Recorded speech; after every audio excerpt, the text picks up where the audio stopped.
Je voudrais ici dire aux populations de Ziguinchor, en vertu du principe de la parité qui commande qu'une femme suive un homme, vous avez bien voulu porter votre choix sur ma modeste personne pour vous accompagner.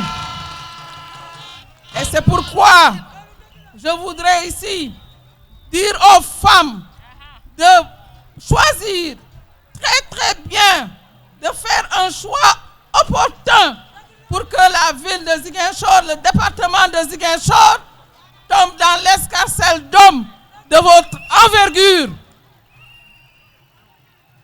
dama ne bu dee liggéeyal Sénégal, nous n'avons plus rien à prouver. Nous avons travaillé d'arrache-pied pour réussir les missions qui nous ont été confiées par son Excellence.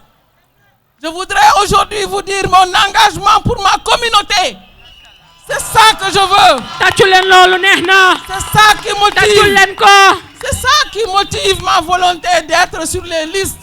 Mais ce n'est pas autre chose. Nous voulons travailler pour notre Casamance que nous avons au cœur. Et pour ça, nous avons besoin que vous fassiez le bon choix. dama ne ku toog boo nee foo ragal ñu ne la Ziguinchor la ñu ragal waaye yéen nag affaire bi yéen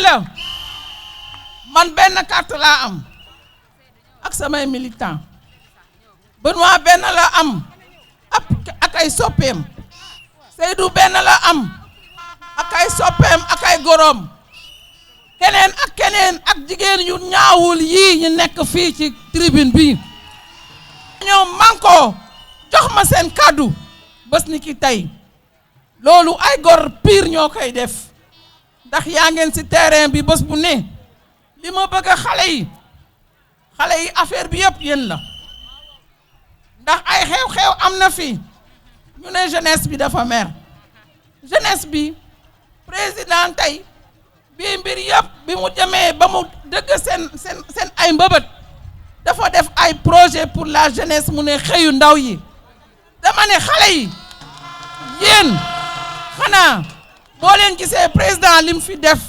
ngir yàlla wala suri ngeen tànn ñi nga xam ne président moom la tànn pour ñu conduire les destinées du département et de la commune fii tribune bi bu dee jàng macha allah xam-xam am nañ ko bu dee savoir faire macha allah xam nañ ko kon nag boo leen buggee Benoît Sambou daagu mairie au soir du 23 janvier jël leen seen ay matukaay piis bu mu leen tiital ndax macha allah Ziguinchor jeeg boo gis day sañse puudaru takk musóoram di jaagar may ñaan jigéen ñi ngeen am vigilance xanaa tey ku ñëw dig leen financement yéen macha allah président lim si def si financement kon tey loolu naru leen tiital man dama bëgg ngeen yeewu tey Sénégal ñëpp a yeewu kenn mënutul nax kenn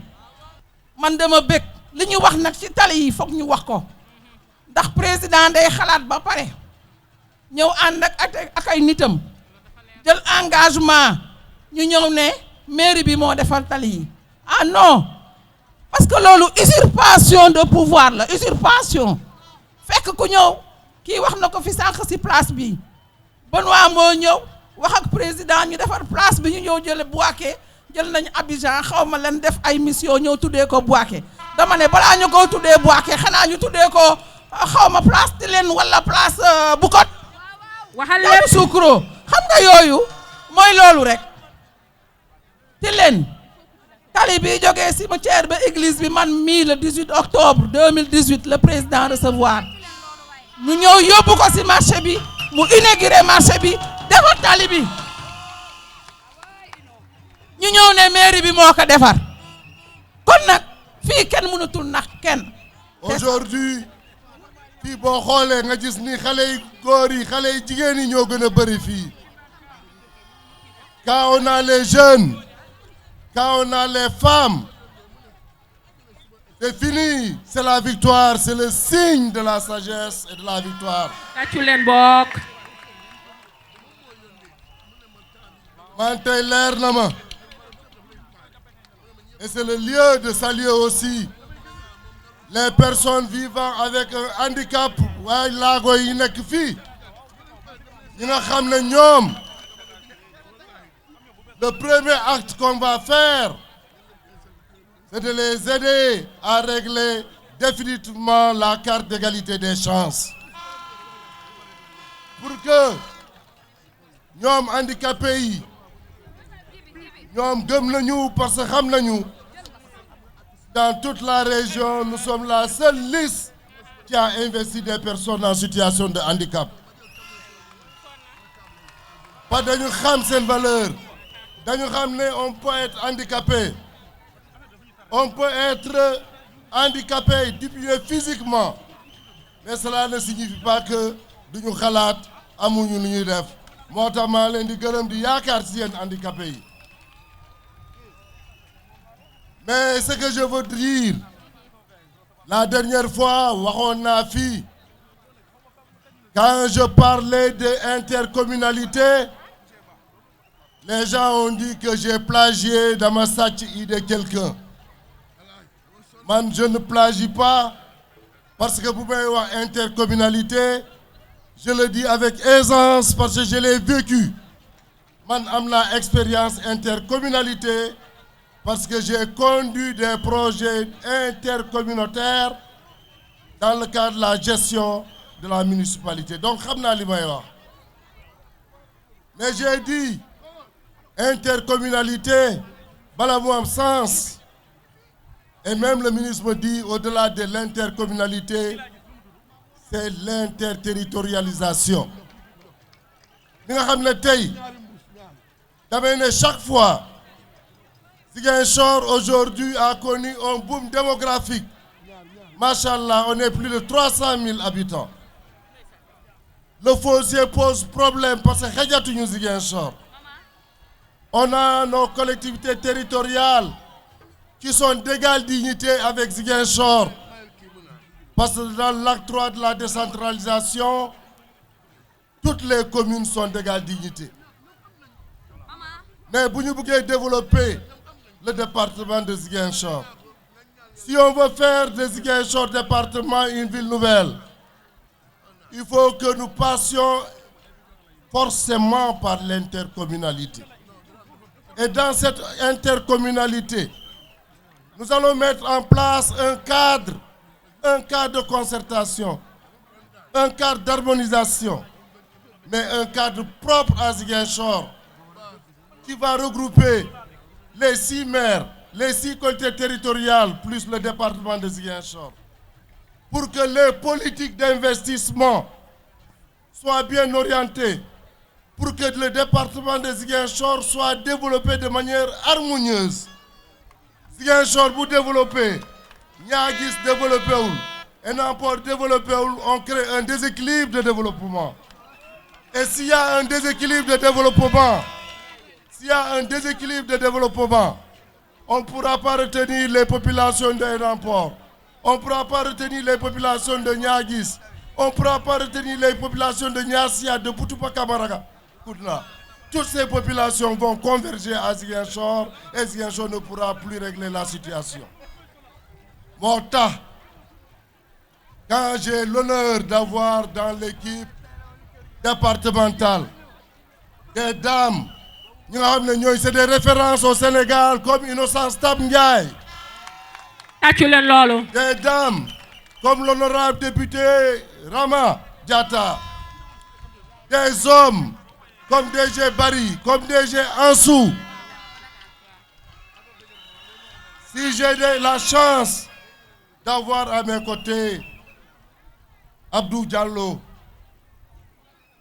voilà une équipe étoffée. Voilà des Ziguinchorois et des Ziguinchoroises prêts à rendre Ziguinchor comme premier département émergent du Sénégal. Donc, chers amis, chers frères, chers parents de Ziguinchor, nous avons un grand programme pour le département de Ziguinchor. Le département ne saurait être seulement une collectivité à part, mais le département doit être une collectivité au cœur de la collectivité territoriale. Loolu moo am sens, et c'est pourquoi nous avons dans la réflexion aujourd'hui, nous avons bien dit tey bu ñu ñëwee Ziguinchor gan bu ñëwee Ziguinchor ñu yóbbu ko Escale lampi di tàkk parce que le président de la République a fait un effort d'investissement. Il a mis plus de 2000 lampadaires, 15 kilomètres dans le cadre du Promoville. Promoville yoon bi yëpp président de la République moo ko def. PACASEN, dans le cadre du PACASEN, le président a investi 5 milliards. Après la commune de Touba, la deuxième commune à avoir un montant important, c'est la commune de Ziguinchor. Merci au président de la République pour ses efforts. La loyauté, la reconnaissance. Voudrais aujourd'hui dire pour de fait, c'est ça la reconnaissance. Mais doo bootu ci li nga xam ne dit moo ko def doo ko tudd sax nga mel ni yow yaa ko def boo ko defulee waxal ni kii moo ko def nga sant ko gërëm ko pour suba. loolu de la yàlla bëgg. loolu la yàlla bëgg loolu la ñëpp bëgg. macha allah. moo tax Ziguinchor bu bees. Ziguinchor bu bees le maire reviendra pour vous dire le contenu de Ziguinchor bu bees où les femmes de Adéane ou les femmes de Ziguinchor ou les femmes de Namport commenceront à aller à Dubaï. C'est pas un rêve.